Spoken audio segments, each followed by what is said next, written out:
Now, instead of giving you yet another list of run-of-the-mill classics like 7 Habits of Highly Effective People, Rich Dad, Poor Dad, The E-Myth, and How to Win Friends and Influence People, etc., I've tried to put together a lineup of books that are less conventional, but dare I say, more interesting and current.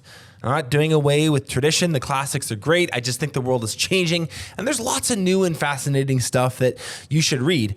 While not all of these are business books, I promise they're all extremely relevant to leadership, growth, and organizational life, and I'll explain why with every single one.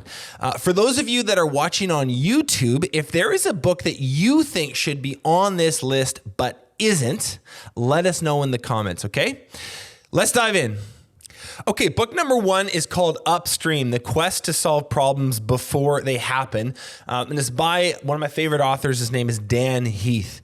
And the reason I think this book is so good for contractors is because of how frustratingly common it is to be stuck in a cycle of response where you move from one problem to the next, you apply one Band-Aid after another, and you become essentially a professional firefighter. Now, I wanted to read a really quick blurb, a quick passage from the start of the book because I feel like it explains the entire story contained better than I possibly could. So this is right at the beginning of chapter 1. It's a parable. It goes like this. You and a friend are having a picnic by the side of a river. Suddenly you hear a shout from the direction of the water. A child is drowning. Without thinking, you both dive in, grab the child, and swim to shore.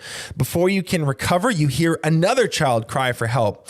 You and your friend jump back in the river to rescue her as well. Then another struggling child drifts into sight, and another and another. The two of you can barely keep up, but suddenly you see your friend wading out of the water, seeming to leave you alone. Where are you going? You demand. Your friend answers, I'm going upstream to tackle the guy who's throwing all these kids in the water.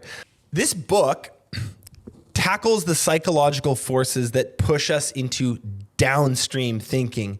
My favorite concept explored in it is what they call problem blindness. This is basically the habituated inertia we suffer from, which keeps us treating symptoms instead of dealing with the root issue. This book is heavily researched. They conducted over 300 interviews to write it.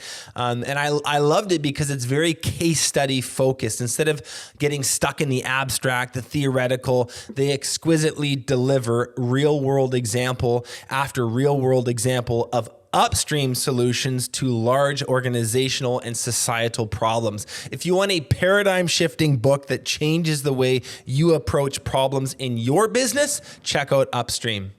Okay, the second book is called Tribe, on Homecoming and Belonging, and it's by Sebastian Junger. Now, here's why it's on the list. We talk a lot about community on this podcast, why it's so important to find your tribe, find your people, find other contractors and business owners who get you, who see you, who know how low the lows are and how high the highs are. These intimate bonds are important for us as a species as a whole, but in my opinion, they're especially important for leaders because, as we talk about, leadership is lonely. Now, this book explores this exact idea through the lens of combat veterans who have returned home to civilian life. Here's one fascinating thing I didn't know before this book. When military men and women return back home after deployment, the PTSD and depression that they unfortunately so often experience is in many cases not so much a result of the violence they've experienced, although that is the case in some instances. What we're learning actually about their post-conflict struggles is that it's actually a withdrawal symptom from the incredible closeness they felt during platoon life. They don't miss the war as much as they miss the feeling of belonging that comes with being at war. It's both fascinating and tragic. Junger leans heavily into history, psychology, and anthropology to explore what it means to belong to something bigger than you, how hardship and adversity, not abundance, are what brings us together, and the role community plays in our eternal search for meaning. My favorite chapter in the book is called In Bitter Safety, I Awake, which, although written before COVID, provides unbelievable insight into the isolation-induced suffering we all just endured. In Bitter Safety, I Awake. While this is not a business book, you won't need to dig hard for the practical implications it has on fostering closeness, resilience, and loyalty within your teams. Just as an aside on Sebastian Junger, this guy is a total badass and one of the greatest journalists alive today, in my opinion. I recommend nearly everything he touches as well. You can think of him as like a cross between Jocko Willink and Tim Ferriss. If you want a quick sample of him and his life, you can listen to him on Joe Rogan, episodes 975, 1034, and 1655. But his books, The Perfect Storm and War, are both total classics. Okay, book number 3 is called Elon Musk, Tesla, SpaceX, and the Quest for a Fantastic Future, and it's written by Ashley Vance. Here's why it's on the list. Love him or hate him, Elon is a pretty fascinating guy these days. Even our opinions here at Breakthrough Academy vary widely. Is he a force for good? Is he a bloodthirsty capitalist with a I'm looking out for humanity facade? Something else entirely? Your guess is as good as mine. One thing you can't deny, though, is he is someone who's throwing his weight around on a global scale, economically, technologically, and most recently, politically.